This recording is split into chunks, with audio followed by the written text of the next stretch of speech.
This is Scott Bach-Hansen, Vice President for Cardinal Basketball Officials Association. Today I'm going to show the independent observers the varsity rating form to use at the end of the season.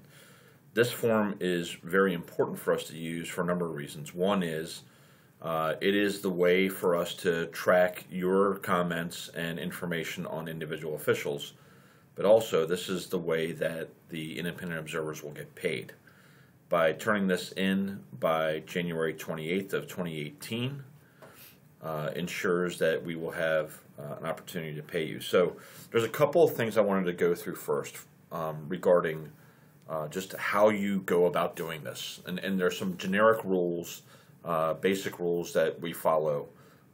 Unless somebody invites you in to participate or be an observer for their pregame, do not go in either before the game or at halftime. The reason is that it ends up disturbing the flow of a pregame, and it doesn't allow them to get through all the pieces if we have somebody there contributing. Now, if they reach out to you and say, hey, do you mind watching me do my pregame, that's a different story. We generally don't go in at halftime either. We would say that if there's something that is an absolute must that requires you to go in, that's one thing. But I would use your judgment.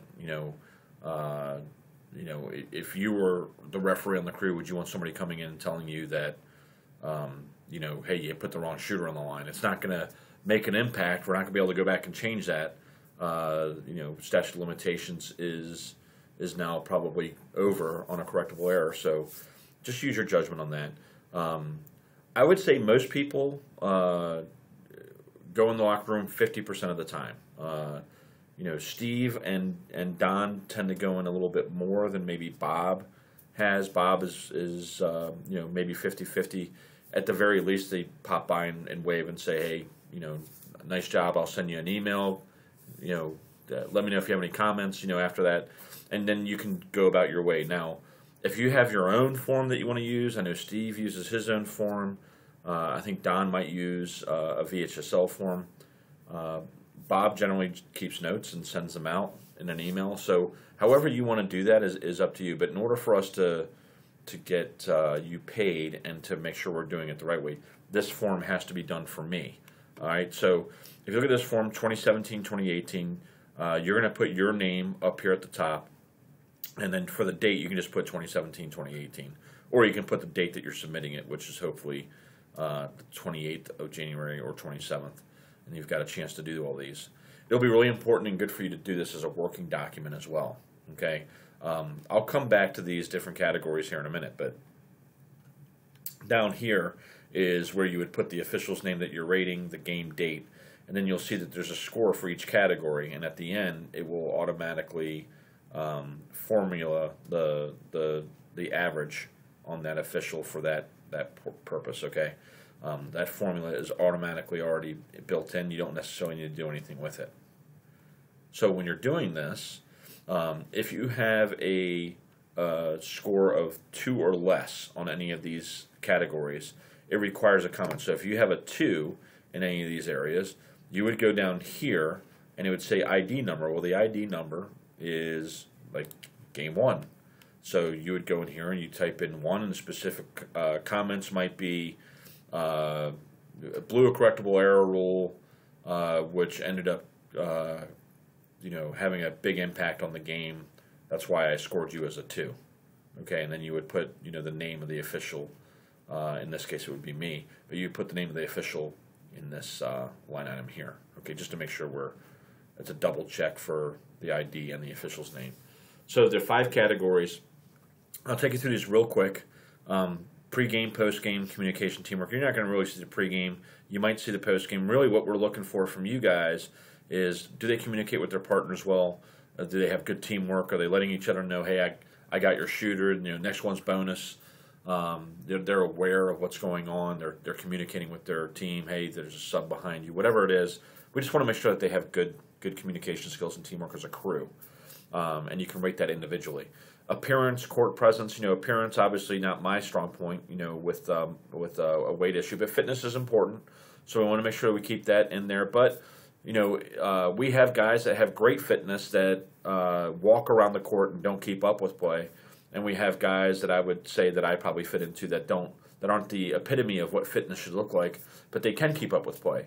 So you keep those things in mind. And if you were going to put a comment or reach out to somebody, like a comment that I would deem appropriate is, Scott works really hard to stay with play. If his fitness level, the appearance would provide a more fit individual, it would provide us a better opportunity to have a higher score here, something like that. Rules, knowledge, signals, court positioning. Obviously, if they blow a rule, that's going to hopefully you're going to dock them. I mean, blowing a rule is a really important piece of the puzzle, so we don't want to have that. Look, I get it. Not everybody's going to use the exact National Federation mechanics and signals. But when I say signals, I want to know, are they actually being able to communicate what's happening? Are they telling the story? So if you're watching the game as an observer, as a fan, as a coach, as somebody doing the book, are you able to tell what's happening? Okay. Some are going to be a lot better at signals than others. Some use scholars mechanics, and I get that we want them to use National Federation rules. But for me, are they telling the story the right way? Okay. Court positioning, for me, this piece is important when you're watching the trail and center officials. Are they moving to get angles? And what I mean by that is, are they getting to a place where they can see between players? That's a really important piece for court positioning. Situational awareness, are they responsive to players and coaches? If a coach is asking them a question, are they responding? Do they have game awareness, clock awareness, fouls, the possession arrow? Are they aware of, hey, my crewmate called a blocking foul down here on one end, and I had a very similar play on this end, and I should be consistent with my crew. Now, I'm not telling you if it's definitely a charge on one end and they blew it, that they should call it a charge on the other end and double blow it. Okay, so you know where I'm going with that. Decision making, judgment. This is obviously an important piece. We want to be accurate. We want to have good decision making. If you want to chart calls, by all means, chart calls. Are they active in their primary? Are they also active and know when to go in and get one? You'll find that your crew chiefs are going to be a little bit more decisive outside their area if they feel like a call needs to be made that somebody's passing on. And then at the end, the total performance again will be added up and divided by the 5 categories to give you the score. Okay, so this will you'll tally this during the season. So if Gil and I are working the first game, you would score us here, and then you'd go the next game. You'd score both officials. If you only score one, if it's a 2-person game, that's fine. I would tell you that if you want to keep track of your JV games on here too, that's fine. But just do me a favor, if you have a JV game, just next to the name, just type in JV. Okay, you will get paid, for observing, any level of scholastic ball. All right. So when that's all said and done, you save it and you send it to my email address by the 28th. So if you have any questions, and again, if you click on this, it shows you my email address is right here. But if you have any questions, let me know, and we'll go over that form later. The other thing I wanted to show you just real quick is Huddle. I'll give you a little bit more information on this later, but if you go into Huddle, and I'm going to make sure everybody has a login and password, on the home page you have a boys varsity and a girls varsity. That's your drop down. Okay, so if you're looking for a girls varsity game on Huddle, you just click on girls varsity, and let's say that I was looking specifically for Oakton. Okay, there was a game that I wanted to watch somebody. They said they did an Oakton game. I can go in here and I can find all the games for Oakton that are in the library. Okay, and so really all I have to do is go in, I pull it up, and it will load the video for you. You can widescreen it this way. You can also widescreen it this way so that you can see some teams are keeping track of things down here.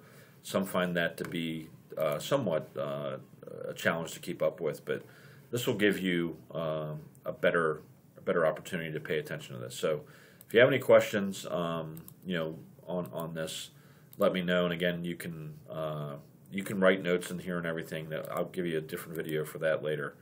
But if you want to get in the Huddle, that's the way to do it.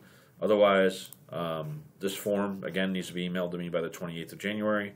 keep a running tab. That way you don't have to worry about going back at the end of the year and doing it. All right, I hope that makes sense.